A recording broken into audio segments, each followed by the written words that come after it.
Hi guys, ఈ ఛానల్ని చూస్తున్న ప్రతి ఒక్కరు కూడా ఇంతవరకు ఎవరైనా ఈ ఛానల్ సబ్స్క్రైబ్ చేయనట్లయితే ఇప్పుడే ఛానల్ని సబ్స్క్రైబ్ చేసి పక్కనే ఉన్నటువంటి నోటిఫికేషన్ బెల్ని క్లిక్ చేయండి. సో దానివల్ల మేము వీడియో పెట్టగానే ఇమ్మీడియట్గా మీకు నోటిఫికేషన్ రావడం జరుగుతుంది. అప్పుడు ఏ వీడియో కూడా మిస్ అవ్వకుండా చూడొచ్చు. దాంతోపాటు మీకు ఈ వీడియో నచ్చినట్లయితే లైక్ చేయండి. దాంతోపాటు మీ ఫ్రెండ్స్కి, ఫ్యామిలీ మెంబర్స్కి ఈ వీడియోను తప్పకుండా షేర్ చేయండి.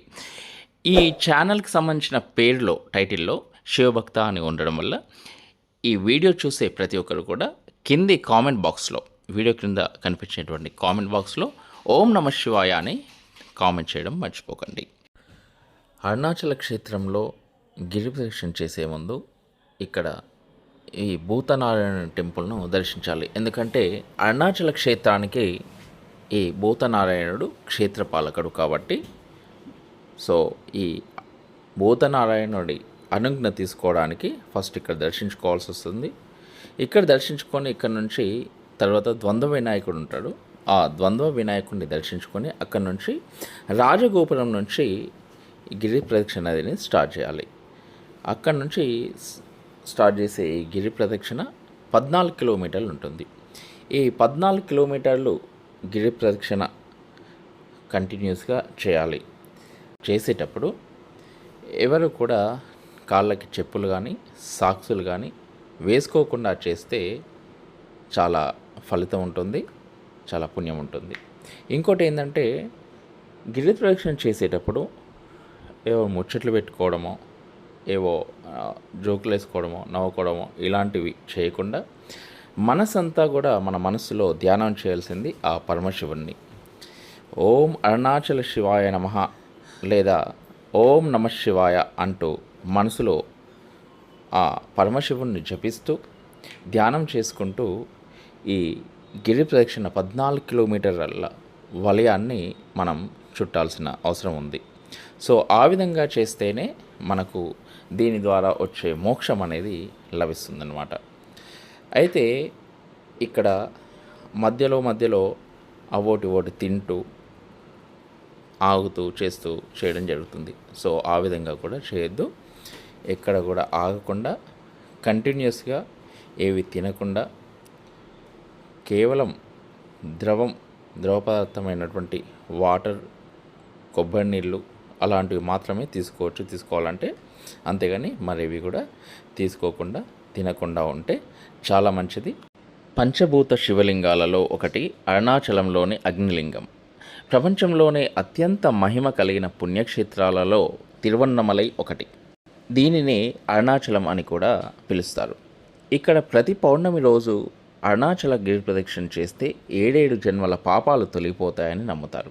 పౌర్ణమి రోజు ఎంతోమంది భక్తులు గిరి ప్రదక్షిణ చేసేందుకు తరలివస్తారు. పరమశివుడు అగ్నిలింగ రూపంలో వెలిసిన అరుణాచల క్షేత్రం ఎన్నో మహిమలకు ప్రసిద్ధి చెందింది.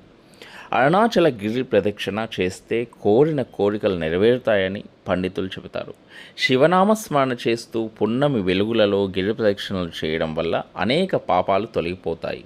కొండ మీద వెలిసిన దేవుడుగా కాకుండా కొండే దేవుడిగా వెలిసిన క్షేత్రమే అరుణాచల క్షేత్రం. ఈ కొండ చుట్టూ 14 కిలోమీటర్లు ఉంటుంది. గిరి ప్రదక్షిణ చేసే ప్రతి అడుగుకు జన్మ పాపాలు నశిస్తాయని అంటారు. అరుణాచల గిరి ప్రదక్షిణ చేయడం అంటే శివుడి చుట్టూ ప్రదక్షిణ చేసినంత పుణ్యంగా నమ్ముతారు.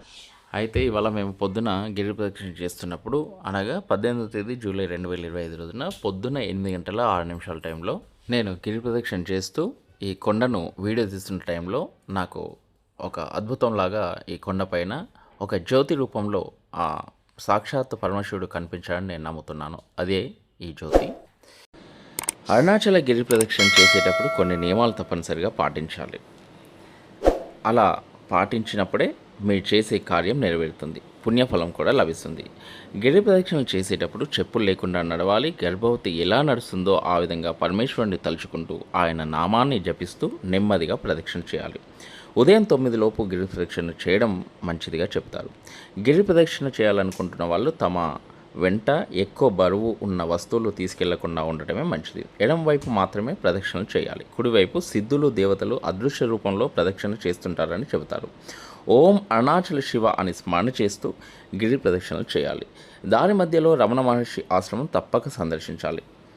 ఇక్కడ ధ్యానం చేయడం వల్ల మానసిక ప్రశాంతత లభిస్తుంది. అలాగే గిరి ప్రదక్షిణ సమయంలో అన్నదానం చేయడం మంచి ఫలితాలను ఇస్తుంది. వివాహం కాని వారు దుర్వాస మహర్షి దేవాలయం దగ్గర ఉన్న చెట్టుకి తాడు కట్టడం వల్ల వివాహం కుదురుతుంది. అలాగే సంతానలేమితో బాధపడుతున్న వారు కూడా ఇక్కడ మొక్కుకొని ముడుపు కట్టడం వల్ల సంతాన భాగ్యం లభిస్తుంది. ఈ గిరి ప్రదక్షిణ ఏ రోజు చేస్తే ఎలాంటి ఫలితాలు వస్తాయనేది కూడా ఇక్కడ తెలుసుకుంటే కనుక, సోమవారం ప్రదక్షిణలు చేస్తే జనన మరణాల బాధల నుంచి బయటపడతారు. మంగళవారం ప్రదక్షిణ చేస్తే అప్పుల బాధలు తొలగిపోతాయి. బుధవారం ప్రదక్షిణలు చేయడం వల్ల మహా పండితులు అవుతారు. గురువారం ప్రదక్షిణలు చేయడం వల్ల కారణ జన్మలు అవుతారని చెబుతారు. అలాగే శుక్రవారం చేస్తే శివుడి ఆశీస్సులతో సకల సంపదలు దక్కుతాయని, శనివారం ప్రదక్షిణలు చేస్తే మానసిక శారీరక సమస్యలు ఉన్నవాళ్ళు, దాంతోపాటు ఏవైనా బాధలున్నా అవి తొలగిపోతాయని చెప్పేసి నమ్మకం. సో అరుణాచల శివుడు మీ అందరి జీవితాల్లో సుఖ సంతోషాలను నింపాలని చెప్పేసి మనస్ఫూర్తిగా కోరుకుంటూ మీ Padakanti Ramu. Thank you. Please subscribe, like, share, comment.